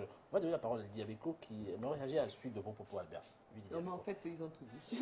Ah, d'accord, très bien. C'était pour aller vers le même sens. Et D'accord. pour dire que vraiment le but de ce, c'est parce que j'appellerais ça plus un partenariat. Le problème, c'est que l'étiquette sous laquelle a été placée cette signature a été sous le mot équipementier officiel, qui est une traduction, on va dire, de cette entente qui a été faite soit par les journalistes, soit qui a été faite par la Ligue elle-même, peut-être pour se faire mousser, mais qui a créé toute une polémique parce que finalement, c'est on va dire, un fournisseur d'équipements qui vient donner un coup de main ou qui signe un partenariat avec la Ligue. Oui. Mais en plus, il est précisé, d'après la communication qui a été faite, sur la vente des produits dérivés, Ils vont toucher des pourcentages. Ils vont toucher des pourcentages et il n'y a pas que ça. Bon, je l'ai appris à travers quelques communiqués. Ils vont primer le meilleur buteur de la Ligue 1-2. Ils vont habiller les 3 premiers Alors, tu vois, ça, par de la exemple, ça amuse. aux compétitions Primer le africaines. meilleur buteur. Ils Elle sort d'où, vont, le meilleur ils, buteur vont, ils vont organiser l'instant, des Albert. matchs amicaux, par contre avec les équipes de leur choix. Bon, ça ils vont organiser des top matchs, etc., etc. Donc il y a vois, quand même. Top match. Il faut il y a déjà quand organiser même- des matchs. Déjà. Mais il faut les Tu vois même Non, si- mais même il y a- si- même les s'il y a des stades- points les stades sont vides. Mais non, il y a des Mais matchs les qui stades sont sont organisés. vides. Il y a un Les championnat qui stades existe. sont Oui, vides. les stades sont vides. Regarde, ça, tu c'est fais un une fait. enquête. Alors, vous n'aimez pas les enquêtes Pas d'opinion, besoin, vous pas- n'aimez pas les chiffres. Mais c'est pareil, on l'a fait quand même, tu vois, on l'a fait. Albert. On a demandé aujourd'hui de nous citer juste un nom de joueur de Ligue 1 au Cameroun qui va être connu de tout le monde. On n'en connaît pas. Les gens n'en connaissent pas. Donc je veux bien qu'on les habille. Mais on Mais habille Albert, du vent. Albert, ça, Oui. Alors, le lien Revenons que je sur le sujet ferais, autour de non, Garand. il a raison, et ce qui, Mais c'est un comme on autre disait, c'est débat un qu'il autre fait- débat. qu'il évoque. C'est Ce pas un qu'on autre veut débat, dire par c'est la là, même chose. Albert, c'est que si vous voulez qu'on Ouais. connaisse les joueurs de Ligue 1, il faudrait que ce soit médiatisé. Pour que ce soit Exactement. médiatisé, Ouais. il faudrait qu'il y ait un intérêt pour des sponsors aussi de mettre de l'argent dans ce championnat pour Merci, rendre Lydie. les stades plus, on va dire, Attractif. Bon. déjà même avoir des sièges, etc. Pour que le spectacle soit beau, pour que les joueurs soient à l'aise, il faut de l'argent pour ça. Voilà. Et va Un argent jusqu'au que bout. les présidents du Va jusqu'au club bout. ont énormément de mal à trouver pour payer ne serait-ce que les salaires. Et ils doivent privilégier les salaires parce que ce sont des gens qui ont des responsabilités, qui ont des familles. Donc l'équipement, malheureusement, n'est pas la première des choses. Donc, Lydie, va Et jusqu'au bout. c'est donc Le bienvenu. sponsor, il vient pourquoi? Tu veux attirer les gens, tu veux faire du populaire, du médiatique, c'est pourquoi. Le sponsor, à partir du moment où les clubs vont être pleins, à partir du moment où tu vas avoir des audiences, les sponsors, ils vont se régaler. Ok? Oui, mais il faut Donc, pour créer les- déjà, il faut stimuler. Ben, cette donc justement, action-là. donc on va pas habiller du Non, mais vent, puisque on va pas Albert- habiller un Puisqu'Albert va épouvantail. absolument m'obliger à, Oui, il à faut, donner Serge, une il petite faut. partie de l'analyse qu'on peut faire. Oui, Mais dis-moi. Qu'est-ce qui remplit les stades? Oui, Le spectacle. exactement. D'accord? Qui fait le spectacle? Hum. Les joueurs. Joueurs. Ouais. D'accord? À Pour partir que, de pour que le joueur puisse fournir un bon spectacle, il faut qu'il soit bien formé. D'accord? Il faut qu'on contrôle C'est mieux faux. les structures de formation. C'est très Écoutez, faux. Des Un joueurs instant, talentueux, il y en a des millions, mais C'est pour arriver très au haut faux. niveau, il faut être bien formé. D'accord? C'est pas un Ah, hasard. tu me parles de haut niveau, mais on n'est pas au haut niveau au Mais on Cameroun. aspire là. à être On au parle niveau. pas la même On chose. aspire au niveau. D'accord? On Non, aspire non. à y Ah, arriver. merci. On Alors aspire ça, faut à le aller dire au à niveau. monsieur, D'accord? parce que lui disait, il faut regarder ce que l'on est. Moi, je dis, Albert, il n'y a, regardez aucun championnat au monde qui se dit sérieux où il n'y a pas de bonne structure de formation. Ça n'existe pas. Mais évidemment, c'est pour ça que là, vous me parlez de championnat, on est au Cameroun, on va revenir à ce qu'on était. Pour qu'on arrive dans ça, d'accord, pour qu'il y ait le spectacle, il faut que les joueurs et les entraîneurs soient bien formés. Une fois qu'on a ça... Les joueurs et les entraîneurs, mais tu as des entraîneurs, ils les ont pris il y a 2 minutes. On vient d'entrer sur le plateau, tu as un entraîneur qui a été nommé. Arrête, et tu le sais. Tu me parles de formation, il faudrait des écoles de formation. On les a pas, mais tu vas les habiller, tes écoles de formation. Il faut pas. Mais il y a des écoles, elles ne sont pas sérieuses. Le problème, justement, si tu veux rentrer dans ce chantier, il est profond. D'accord. Si tu ne veux pas entendre parler de formation, des entraîneurs... C'est pas que je ne veux pas entendre parler. Tu parles d'une formation qui n'existe pas. Très bien, mais c'est de ça que je te parle. Il faut les avoir. Qu'est-ce qui va amener les gens au stade? Les gens, ils se lèvent un matin, ils viennent au stade parce que tu as ramené 10 Qu'est-ce qui va amener les gens au stade? Des communicants. Mais non, le communicant. Comment ça, mais non? Mais attends. Mais lui, le marketing, qu'est-ce qu'il attire? Qu'est-ce qu'il attire? C'est les 80 000 personnes qui sont au stade. C'est pour ça qu'il a envie de venir. Et moi, je voulais. Pour qu'il y ait 80 000 personnes au stade. Georges, et moi, je voulais relever un fait. Aujourd'hui, on dit quel est l'intérêt pour Garman de venir? Honnêtement. Quand tu vois notre championnat local. Son intérêt, pénétrer le marché camerounais. Quel marché?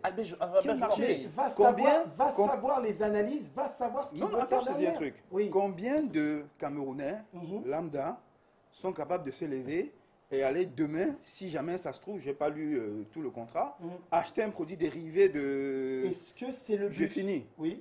Acheter un produit dérivé d'un club local de telle manière que une entreprise comme celle-là puisse avoir un retour sur investissement. Est-ce que c'est le but? C'est pour ça que je t'ai demandé quel est l'intérêt de Garman. C'est la question que je te pose. Parce qu'aujourd'hui, vous débattez de quelque chose, encore une fois, sur un contrat que vous n'avez pas vu, que vous n'avez pas lu. Quel est son but? Encore une fois, je vous parle de stratégie. C'est pour ça qu'on ne peut pas parler de quelque chose si on n'a pas une stratégie définie. Je ne crois pas que quelqu'un vienne et jette l'argent par les fenêtres. Je n'y crois pas. Par contre, ce que je crois, c'est qu'il y a peut-être une voie détournée de pénétrer un marché d'une autre manière, d'une autre façon. Et ils ont peut-être quelque chose. Maintenant, ce qu'on ne peut pas reprocher à la Ligue, c'est d'avoir fait un boulot. Est-ce que la Ligue pourrait avoir mieux? Oui. Comment ça, D'accord. Mais maintenant, est-ce que la Ligue pourrait faire mieux? Je dis oui. Oui, d'accord. Maintenant, comme Lydie disait, on n'avait rien. Il nous ramène quelqu'un pour habiller les clubs. On habille un épouvantail et on est content. Et ben moi, je te dis non. Comme je dis à Lydie. Bon, on arrête le championnat. Mais justement, dans ta logique, ça veut dire que ton épouvantail, il ne peut pas remplir le stade. On réfléchit. Donc c'est le chaos. Très bien. On réfléchit à un moment donné. On se réunit autour d'une table avec des gens. Avec des gens compétents. On joue ou on joue pas? Ben non, on joue pas. On joue pas. Non, on joue pas parce qu'on restructure. On arrête le championnat donc. Exactement. Aujourd'hui, de toute façon, je vais te dire, dans les propositions qui ont été faites, comme je te le disais, on démarre un championnat mi-octobre, on l'arrête fin avril. On est quoi? On est mi-mars, donc tu peux l'arrêter ton championnat. Et on démarre mi-octobre avec un championnat à 10 en Ligue 1, à 10 en Ligue 2, beaucoup plus renforcé et beaucoup plus intensif. Les gens, par effet de levier, tu vas les avoir. Quel levier? Lydie, tu vas être très content parce que tes sponsors, ils vont être contents et qu'ils vont ramener de l'argent. Très bien, Albert. On est de l'argent là où il y a un intérêt, Albert. Si les stades sont vides, le sponsor ne viendra. Je pense qu'il y a un problème de maîtrise de l'environnement. Véritable maîtrise de l'environnement, et je pense aussi qu'il y a un souci de clarté au niveau des différents points que représente ce partenariat entre Très bien, donc par rapport à ça, on va en profiter, messieurs et dames, pour passer tout simplement aux athlètes de la semaine.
Inside the trees, and he won't be denied.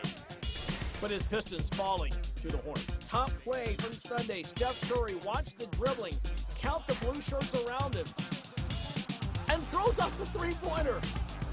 This guy hits from anywhere.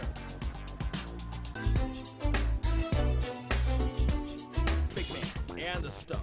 Play number 4, Lance Stevenson. Shake and shimmy on Anthony Tolliver. One more look at this. Tolliver loses footing and who would? Yassine Brahimi du FC Porto, joueur international pour l'équipe d'Algérie, sur le Samedi Sport sur Canal 2 International.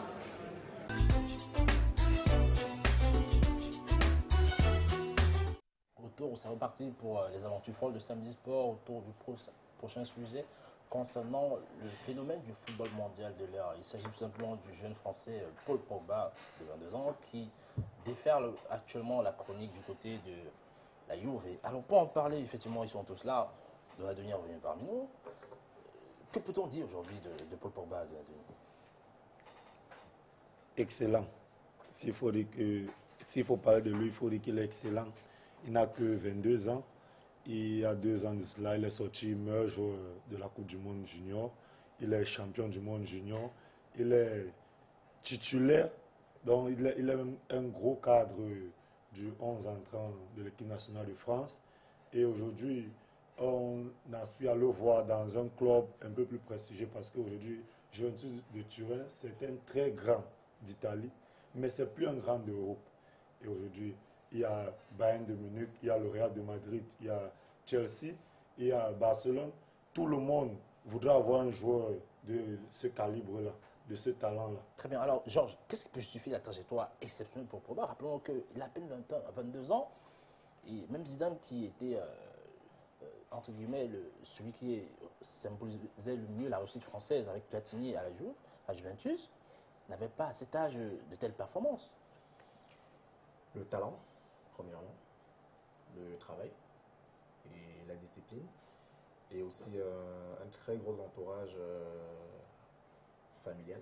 Parce que Pogba, il est repéré à 16 ans, il va à Manchester, et c'est difficile parce qu'on le voit avec beaucoup de jeunes joueurs qu'on rencontre très souvent. À 16 ans, lorsqu'on se retrouve à Manchester, il est difficile de garder la tête sur les épaules. Déjà, même à 20 ans, c'est pas facile. À 16 ans, il était à Manchester. Il venait du Havre, il faut rappeler. Voilà. Il est parti de Manchester, il allait à la Juve, et c'était pas gagné, parce qu'il devait gagner sa place parmi Pirlo, Marquisio, Vidal. Mais il paraît que jusqu'à présent, les supporters des Red Devils s'en mordent encore les doigts avec le cas Pogba. Bien sûr. Ils n'ont pas digéré. Ferguson, il a dit un jour qu'il se trompe rarement, mais qu'il s'est trompé une fois. Je ne vais pas citer le nom du joueur dont il parlait, mais je crois qu'il s'est trompé au moins 2 fois dans sa vie, parce qu'il a laissé partir Paul Pogba. Maintenant, est-ce qu'il l'a laissé partir? Non. Ferguson a tout fait pour que Pogba reste à Manchester, mais Pogba voulait jouer. Il lui a demandé d'être patient. Il n'y avait pas de place. Un peu comme avec Piqué. Ferguson estimait qu'à 19 ans, il pouvait patienter encore. Pogba, poussé par son agent, par son agent, justement, est-ce que ce n'est pas le déclic de la carrière de Pogba? Je dirais oui ou non. Mino Raiola, bien sûr. Raiola, je dirais oui et non. Et j'en profite ici pour m'adresser aux jeunes joueurs qui nous regardent. Ce n'est pas un agent qui fait un joueur. C'est l'inverse. Vous pouvez être le meilleur agent de la planète. Moi, j'appelle Florentino Pérez demain, je le dis à un joueur. Si le joueur il est pas bon, il ne le prendra jamais. Mais si on repère un très bon joueur... Oh, on se souvient de l'époque de Congo. C'est pas si vous vous souvenez de ce joueur colombien. Oui, mais c'est facile de faire signer un joueur. Ah, bien sûr. Mais lui faire faire une carrière au haut niveau, c'est pas facile. Parce que tout le monde le remarquera, il n'est pas bon, on le fera plus jouer.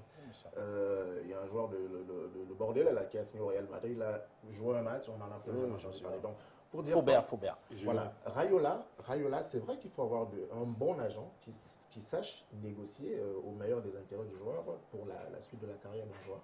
Mais Pogba... Tout le monde parlait sur YouTube, vous voyez ces vidéos à 16 ans, c'était un phénomène. À 17 ans à Manchester, 18 ans, c'était un phénomène, il faisait des choses incroyables. Donc maintenant, Raiola, là où il est bon, c'est ce qu'il est en train de faire actuellement dans la carrière de Pogba.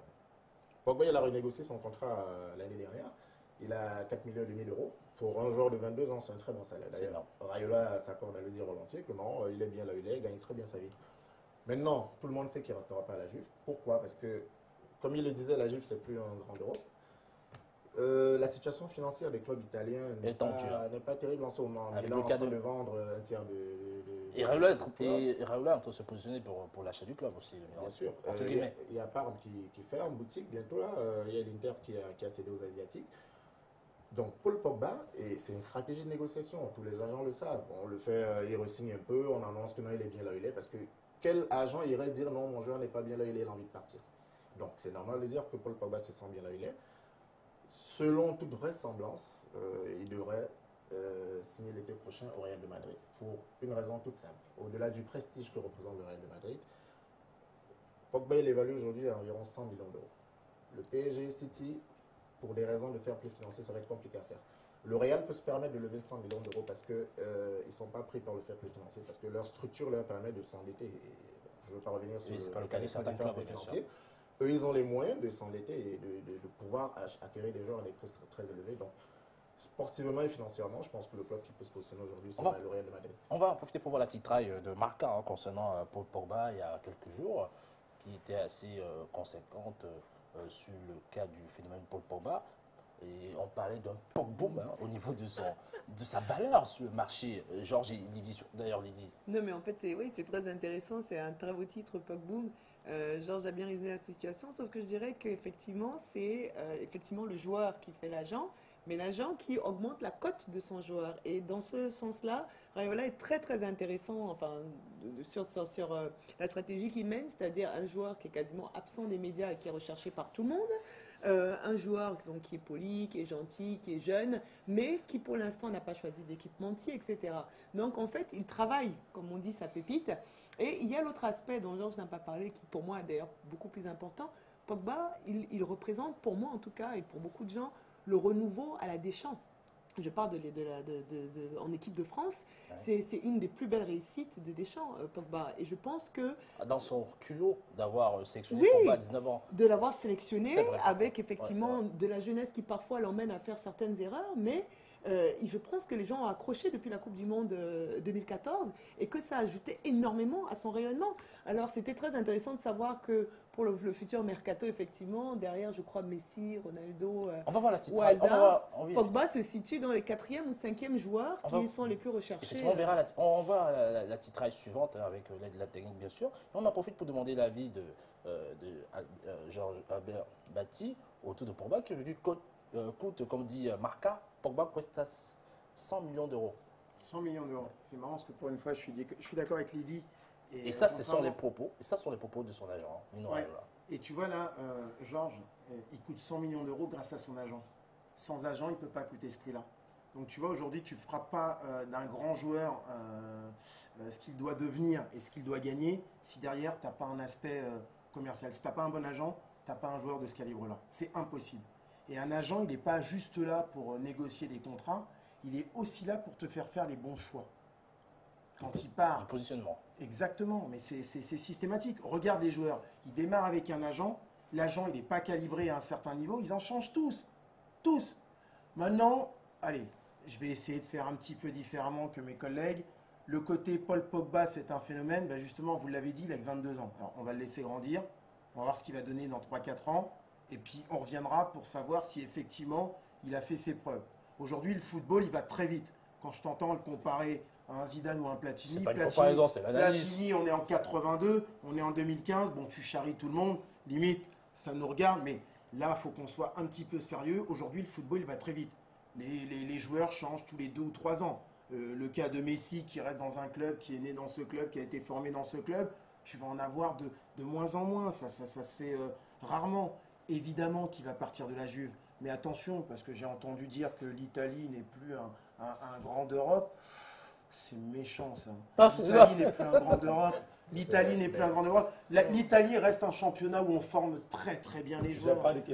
On adore la formation à l'italienne. Mais tu peux le dire. Ils ont gagné quand est-ce qu'ils ont gagné l'avant-dernier mondial? Il n'a pas été gagné par l'Italie. Ça fait 9 ans. Albert, je vous en prie. On évolue. Vu que le mondial a lieu tous les 4 ans. Et vu que le football évolue vite, comme tu l'as dit. Non, moi je le dis. Très bien, très bien. La Juventus n'est plus grande d'Europe. Très bien, on évolue. C'est terrible. C'est l'une des équipes qui a gagné les plus grandes. On évolue tous ensemble avec les 20 dernières années. On évolue tous ensemble avec la prochaine titraille concernant le magazine France Football qui a été assez dithyrambique concernant le cas Paul Pogba, comme on le voit à l'image. Alors, lorsque France Football en arrive à faire de Paul Pogba sa titraille, c'est que décidément, il a plus que franchi un palier, il a franchi un cap, c'est une autre dimension. Bien sûr. Et là, on se rejoint tous. Il y a un travail qui est fait derrière, au niveau de la communication. Mais je le redis, mais vous n'allez pas venir vendre n'importe quoi aux médias. Les médias, ils sont là aussi pour vendre. C'est vrai que l'agent, il doit faire un travail derrière. C'est vrai qu'il y a la famille qui accompagne derrière. C'est vrai que l'agent, il doit contrôler l'entourage, il doit orienter la trajectoire du joueur.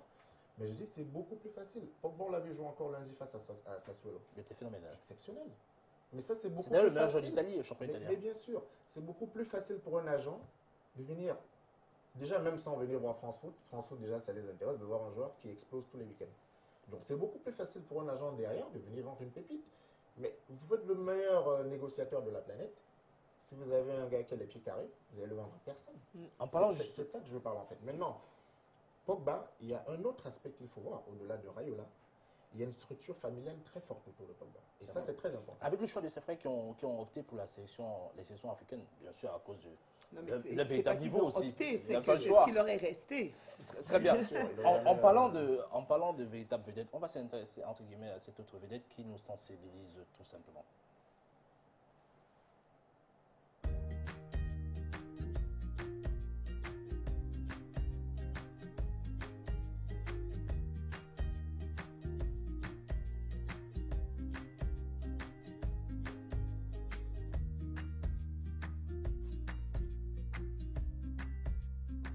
Report unusual illnesses.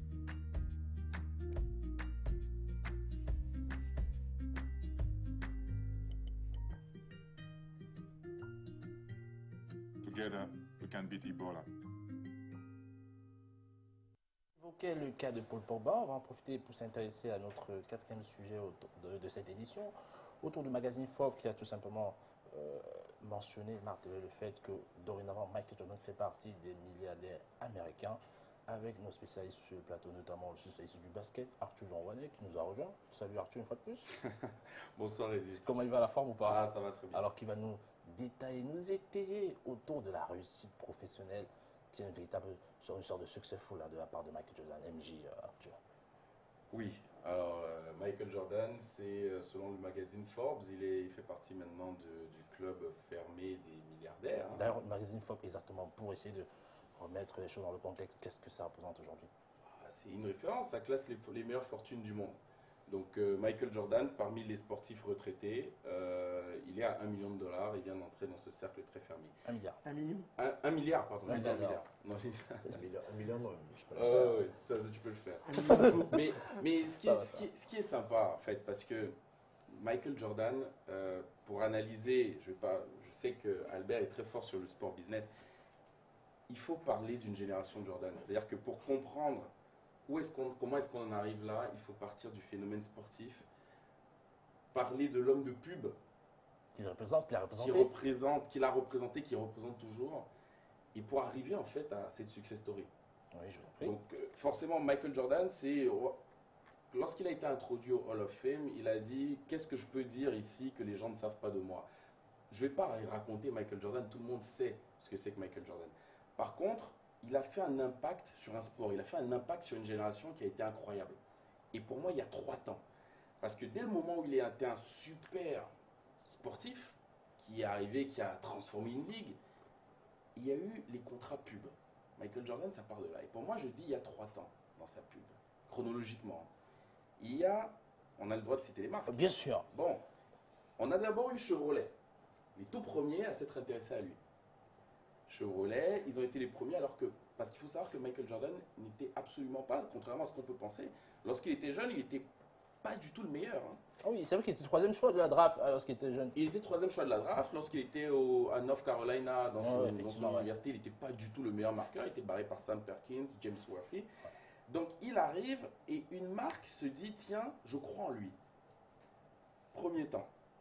C'est ça qui... parce que Michael Jordan était très good looking. Il était jeune et c'était un peu, tiens, une nouvelle star américaine, nord-américaine comme ça qui débarque.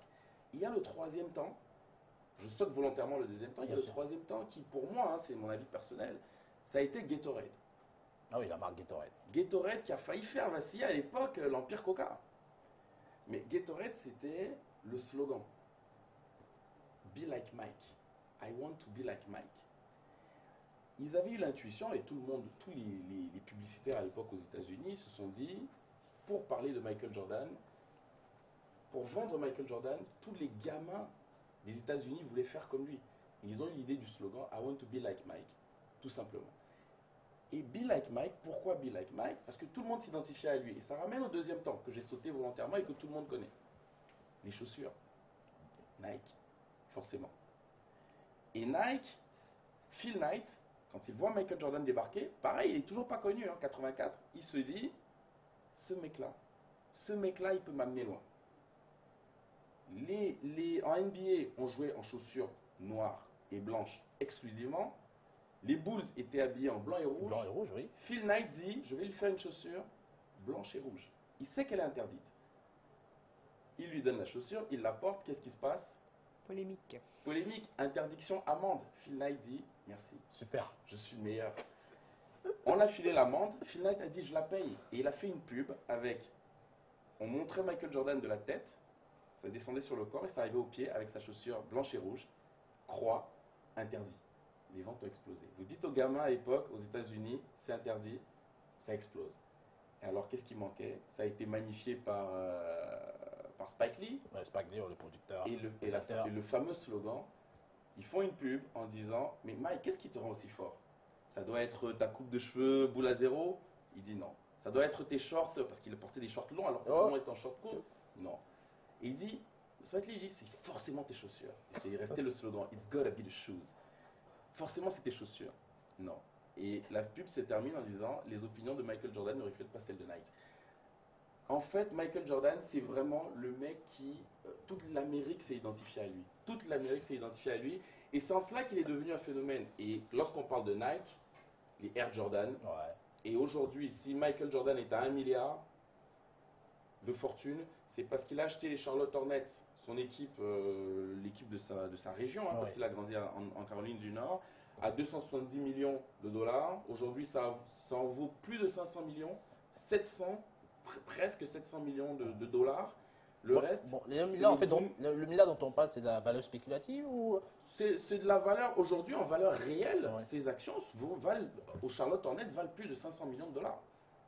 Et après, c'est le reste le boom de Nike avec les Air Jordan qui sont une marque de Nike et qui ont explosé. Nike aujourd'hui dans le marché du basket américain, c'est plus de 50%. Où l'on est justement avec Air Jordan, la fameuse marque? C'est successful. C'est toujours aussi bien. Super. Je rebondir dessus en disant qu'une paire de chaussures sur deux, sneakers comme on dit, c'est une Jordan.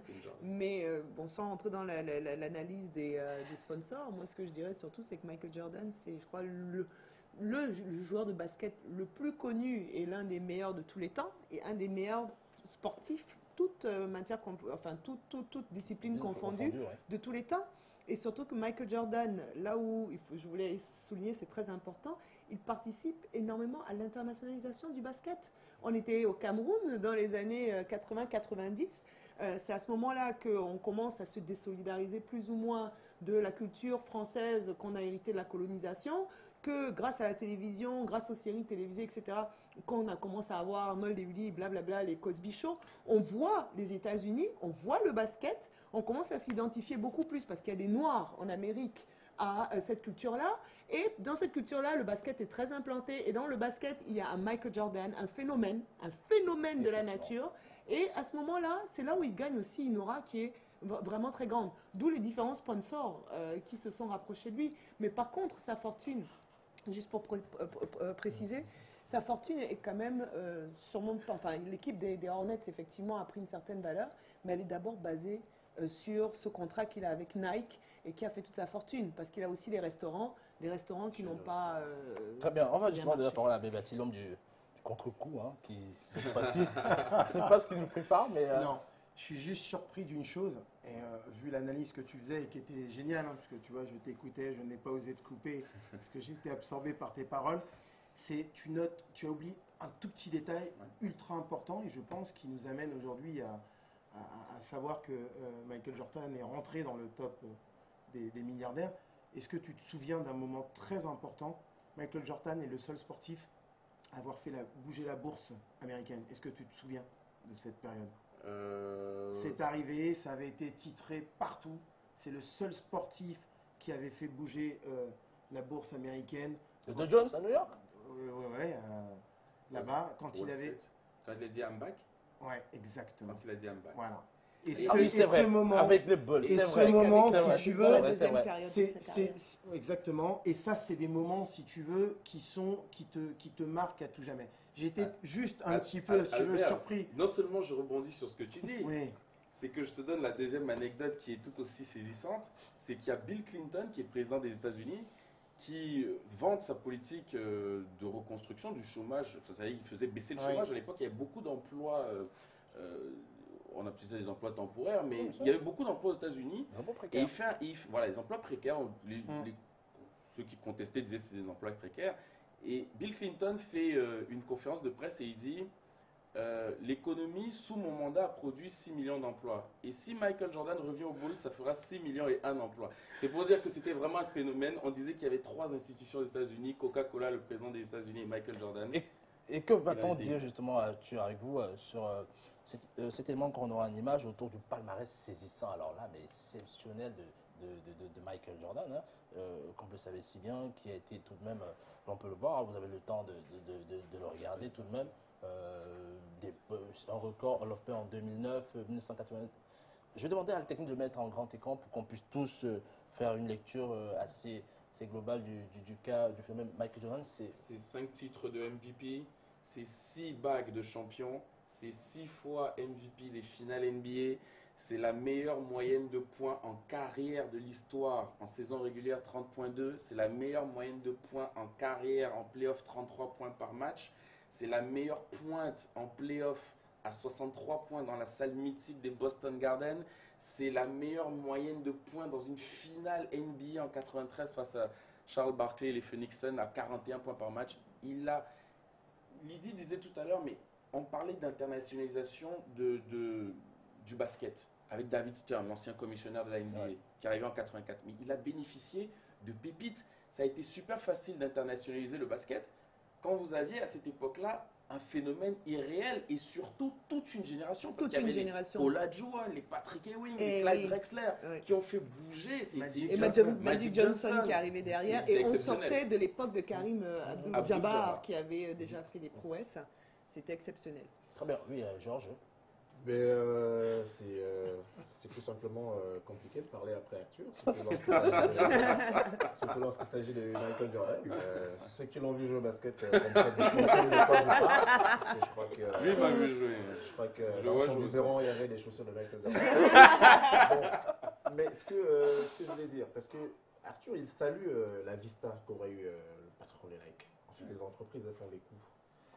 Personne dans une entreprise n'est trop fait pour dire. C'est toujours des coups. On mise sur un gars qui est bon, après il peut déconner, il peut pas sombrer dans la drogue, il peut être inconstant et ça marche plus. Moi je me rappelle les Bulls, après Jordan, il y a eu Elton Brand. Aujourd'hui, on n'en parle plus. On l'a annoncé comme un très grand. Il y a eu beaucoup de joueurs comme ça sur qui on aurait pu miser, mais après, donc, c'est ça qu'il faut reconnaître à Michael Jordan. Et c'est ça qu'il vend. Et c'est ça que les entreprises vendent au travers de lui, la constance, la performance. Et au-delà de la performance, Michael Jordan, ce qu'il a vendu au monde, on peut être performant en s'amusant. Jordan, il joue en s'amusant. La langue tirée et tout ça. Maintenant, je me permets de faire un parallèle avec le football. Pas trop longtemps. Non, pas trop longtemps. Non, c'est juste que Michael Jordan devrait servir d'exemple à beaucoup de sportifs, notamment camerounais. Moi, ça me fait toujours mal de voir des gens qui ont... C'est sûr que c'est pas la pépin du club que vous avez faite là. Mais non. De voir des gens... Non, mais il faut savoir capitaliser sur ces temps forts, sur tout le restant de sa vie. Une carrière de sportif, ça dure... Le summum, c'est sur 8, 9, 10 ans maximum. En NBA, ils jouent un peu plus longtemps. Donc, vous avez 10 ans de votre vie pour gagner toute votre vie avec ces 10 ans. Et il faut savoir capitaliser là-dessus. Malheureusement, on a beaucoup de gens, dès qu'on éteint les projecteurs des stades, ils ne savent plus quoi faire de leur vie et ils tombent dans les oubliettes. Et ça, Michael Jordan a su très bien le faire. La preuve aujourd'hui... Tomber dans les oubliettes? Non, tu veux dire le contraire. Capitaliser. Le contraire. D'accord. C'est-à-dire, rien qu'en prenant la marque Jordan en la sortant, et ça c'est un coup stratégique de Nike, en la sortant de Nike. Parce qu'il valait bien la chandelle aussi. Le nom Jordan est resté dans les mémoires. Aujourd'hui, qu'on le veut ou pas, la preuve, on est en train de parler de Jordan, il a arrêté ça. J'ai pas compris quand tu dis capitaliser. Il faut capitaliser, c'est-à-dire quoi? C'est-à-dire qu'aujourd'hui, si je prends dans le cas du football, David Beckham, il joue plus au foot. De temps en temps, il apparaît au Parc des Princes, c'est un événement. David Beckham, il fait des pubs encore pour des caleçons, c'est-à-dire qu'aujourd'hui, qu'est-ce qu'on vend? On vend le David Beckham qui était sur les terrains. Aujourd'hui, personne ne sait ce qu'il fait. Qu'est-ce qu'on vend aux gens? c'est le gars qui était performant sur les stades. C'est le gars qui a épousé la Spice Girl à l'époque. C'est le gars qui faisait rêver une génération de gens. Et on reste sur cette génération de gens et on va les suivre toute une vie. C'est-à-dire qu'il y a la génération des Arthur qui ont grandi avec Jordan. Et Nike ne va pas lâcher Arthur jusqu'à ce qu'Arthur quitte cette terre. Donc on tu va penses voir. que ce n'est pas le cas pour Jordan? Je dis c'est ce qu'il a fait. Et je dis c'est ce que les footballeurs devraient faire. Je parle notamment des footballeurs Mais camerounais. C'est eux qui m'intéressent. Tu On peux a pas des footballeurs comparer un camerounais. Jordan avec un footballeur camerounais. Albert, c'est pas le sujet. N'ouvrez pas les vannes. Non, mais ce que Lui, j'allais dire par il rapport dit- à la reconversion, c'est que oui, j'approuve ce que dit Georges, mais une reconversion qui n'a pas été si facile que ça, parce que c'est quand même la première fois qu'il sort du basket, il s'en va, je crois, au baseball, il essaye le golf, c'est vraiment pour le jeu, mais surtout au baseball, et il a, je veux dire, la première équipe en tant que manager recruteur qu'il a, voilà, c'était la catastrophe, si je me souviens bien. Ensuite, il avait des soucis aussi avec ses nombreux restaurants. Donc, il a quand même eu des périodes dans sa reconversion. Je veux dire, c'est pas si facile. C'est ce que je veux dire. C'est les chaussures qui le permettent. Et c'est les chaussures qui lui ont permis de se maintenir. Justement, messieurs et dames, je qui vous ont pu invite. permettre de se maintenir et de dire que dans le même message que Georges a pour les sportifs camerounais, il faut penser à la reconversion. Elle n'est pas facile. Donc, c'est pas parce qu'on est tombé une fois, après qu'on ne peut pas le refaire.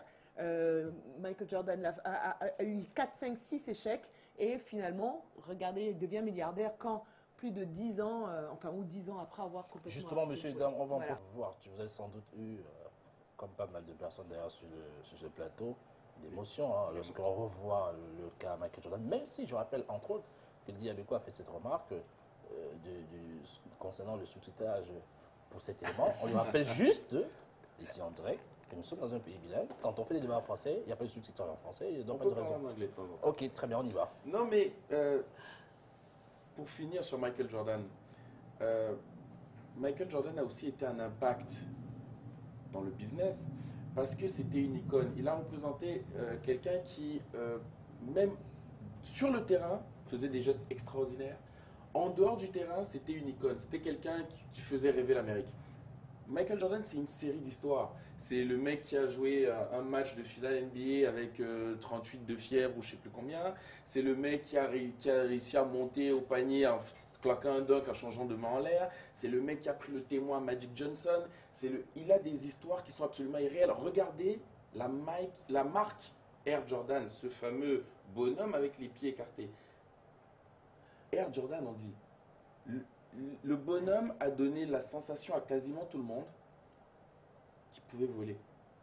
Et les gens disaient, mais... Il vole. Il vole pour une raison. En fait, c'était quand je dis il vole, c'était quelque chose qui était exceptionnel. On parle de légende vivante parce que ce qui était extraordinaire, c'est qu'il sautait. Il avait donc la personne qui se chargeait. Voilà, le hang time était juste incroyable. Ouais. Donc la personne qui était en train de défendre sur lui redescendait. Et lui, il était encore en haut, en train de dunker. Non, mais bon, ce sont des petites anecdotes. Mais je veux dire par là que c'est ça qui a construit la légende vivante. Parce que c'est vraiment une légende de Jordan. Mais en parlant de légende, je peux vous dire qu'aujourd'hui, Michael Jordan a un gymnase où il s'entraîne toujours. Il a 52 ans aujourd'hui. Il s'entraîne avec des petits jeunes qui sortent de l'universitaire. Il faut aller regarder sur Internet, il les bat toujours, il leur dit mais moi c'est toute ma vie, il peut jouer à 50 ans. Ce mec-là, il est juste immortel. Moi, ça me déchire le cœur de voir ce genre d'athlète vieillir. Je rejoins Lydie quand elle dit c'est pas juste le meilleur joueur de basket, c'est quelqu'un qui a impacté toute une génération. C'était un athlète irréel. On se réveillait tous à 3h du matin pour voir les On s'est réveillés, voilà, et dans le monde entier. Dans le monde entier, on se réveillait pour regarder ces matchs. Il y en a qui partaient à Omnisport, d'autres. Voilà, non, mais le football avait certes une importance dans les années 90. J'aurais souhaité avoir Roger Mila à ce niveau. Mais il le mérite bien, Roger alors Mila. qu'aujourd'hui, tout le monde veut être star et ils sont dans la télé-réalité et les jeux vidéo. Ben nous, à l'époque, c'était le basket. C'était vraiment le basket. C'était le hip-hop. Dans les années 90, c'était les années Jordan. C'était des années vraiment basket. Et Michael Jordan, incroyable. Peut-être pour finir là-dessus, Michael Jordan a fait quelque chose. Il est arrivé dans la NBA en 84, il en est parti en 98 des Bulls. Les gens disent 20 ans avant, on n'avait pas vu un phénomène comme ça, et peut-être 20 ans après, jusqu'aujourd'hui, les gens s'identifient encore à Jordan. On parle par exemple de Kobe Bryant ou de LeBron James. En disant c'est le prochain Jordan ou c'est le nouveau Jordan. Il est resté la référence. Grant Hill a dit, si vous voulez la définition d'un basketteur, dans le dictionnaire, mettez la photo de Michael Jordan et vous aurez ça. Très bien, on en profite donc pour évoquer, bien évidemment, avec cet élément, le prochain sujet. Tard, lorsque Guardiola qui arrive dit « Moi, Eto'o, Deco, Ronaldinho, c'est dehors ». Mais j'ai d'abord rappelé à Guardiola qui n'a jamais été un grand joueur. Il était un bon joueur. Et c'est vrai. Après l'Inter de Milan, l'Anzi Makashkala, Chelsea, Everton et la Sampdoria, découvrez les raisons du retour inopiné de Samuel Eto'o dans le Calcio. الكاميروني يستعيد قواه لا يفعل ذلك إلا الكبار. Où en est le goleador camerounais? À suivre sur Samedi Sport ce jeudi 26 mars à partir de 22h15. Effectivement, ce sera le prochain sujet de notre édition, le 26 mars, comme vous l'avez remarqué. On en profite pour remercier l'ensemble de nos spécialistes qui ont été présents pour cette édition. On remercie aussi tous les techniciens, les hommes qu'on ne voyait pas. Effectivement, aujourd'hui, il y avait notamment Donald, et aussi 10 fois au son, bien évidemment le chef de plateau Collins, également nos partenaires qui nous aident en permanence pour la production de cette émission, notamment le VG Production, également Canal 2 International, Rive Gauche Production aussi, car dites-vous bien, eux, ça leur dit sport. Et si vous, ça leur dit sport, retrouvez-nous pour les prochaines aventures de Samedi Sport.